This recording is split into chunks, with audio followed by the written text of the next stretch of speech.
The smartest response to someone talking down to you isn't a comeback. You're in a meeting, or at a family dinner, or just talking to someone you thought respected you. And then they say it, that thing. In that tone, your face goes warm, your mind goes blank. You either say nothing or you say something you regret. 3 hours later, in the shower, you think of exactly what you should have said. That gap between the moment it happens and the moment you know how to respond, that gap is closable. And that's exactly what this video is about.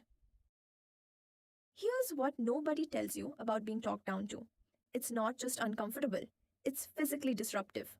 When someone condescends to you, your body treats it like a threat, a real one.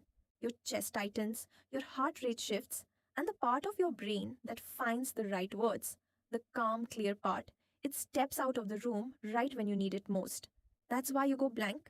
That's why the perfect response only arrives hours later, when the threat is gone and your whole mind is back. You weren't weak in that moment. You were human. There's something else happening too, something quieter. When someone talks down to you, the tone is sending a message.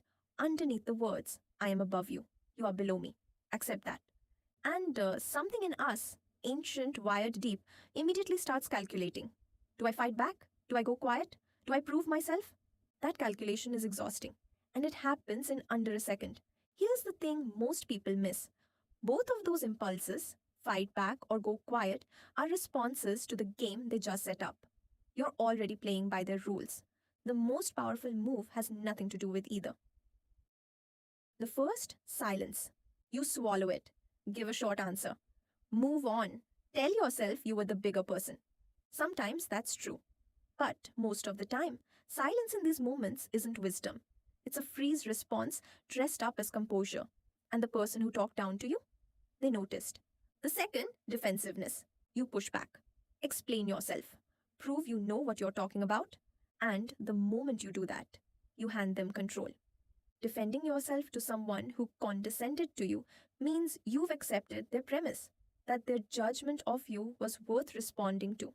You've stepped into their game, and you won't win it there. There's a third option. It's not silence, it's not defense, it's calm clarity. 3 moves, in order. Move 1, slow it down. Before you say anything, pause. 2 seconds. That's you stepping back into yourself before you speak. Move 2, name it calmly, not ignoring it, not exploding, just naming it without accusation. Hey, I want to make sure I'm understanding you. Can you say that again? That came across as dismissive. Was that your intention? I noticed the tone there. Let's keep this respectful. You're refusing to pretend nothing happened, while refusing to match their energy. Mirror up, not thrown. Scenario 1. Your colleague says in front of everyone, that's not really how this works, but don't worry about it. Defensive response. Actually, I do understand how. Already losing. Calm, redirect. Don't worry about it, doesn't help me. What specifically were you thinking? Curious, direct, the door on being dismissed, closed. Tempting response. Explain everything. Justify yourself. Prove them wrong. Calm, redirect. What makes you say that? Forwards. The weight goes back exactly where it belongs, on them. Now they either say something real or sit with the fact that they had nothing real to say. Scenario 3. Someone talks over you, then summarizes what you said, incorrectly. Instinct. Let it go. Calm, redirect. Just to clarify what I actually said. And you say it again, clearly. No apology. You don't need their permission to be heard correctly. The principle underneath all 3. You are not trying to change them. You are refusing to shrink. Not everyone is worth redirecting. Some people are not being careless, they're being deliberate. The condescension is the point. It's how they hold position, manage their insecurity, keep you off balance. No response will shift that. They're not listening to you, they're watching how you react. For these people, disengage, not dramatically. Not with a parting shot that feels good for 3 seconds and cost you 3 days.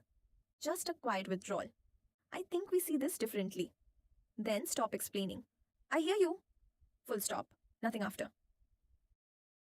One question that cuts through it fast. Is this person confused or condescending? Confused people need clarification. Condescending people need composure, not your energy.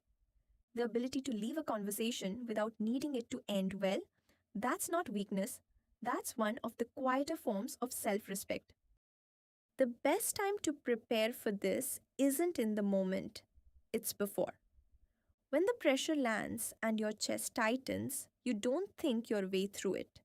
You fall back on what's already there. Three things to carry.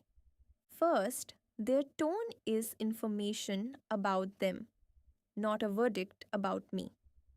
When someone condescends to you, part of what makes it sting is that something in you takes it as evidence. Maybe they're right, maybe you don't measure up. They're not. It's a signal about their need for control, their insecurity, that's theirs. Don't carry it. Second, I don't need to respond immediately to respond well. 2 seconds is not surrender. It's the moment you step back into yourself before you speak.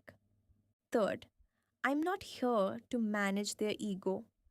I am here to stay in my own dignity. That one statement removes the need to fight or flee. You're not trying to fix how they see you. You're staying clear on how you see yourself. And after these moments, don't replay them to punish yourself.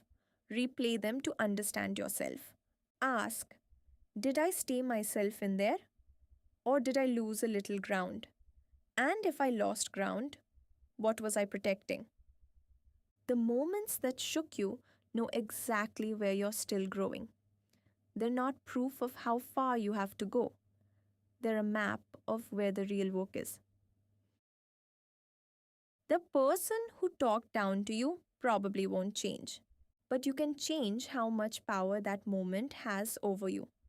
Not by becoming hard, not by becoming someone who fights back at everything, by becoming steady enough that their words simply don't find anywhere to land. That's not a performance, it's something you build, one conversation at a time. Next time it happens, you don't need the perfect response. You just need to stay calm long enough to remember you have a choice. That's the whole skill. And now you have it. If this landed for you, share it with someone who's been in that moment.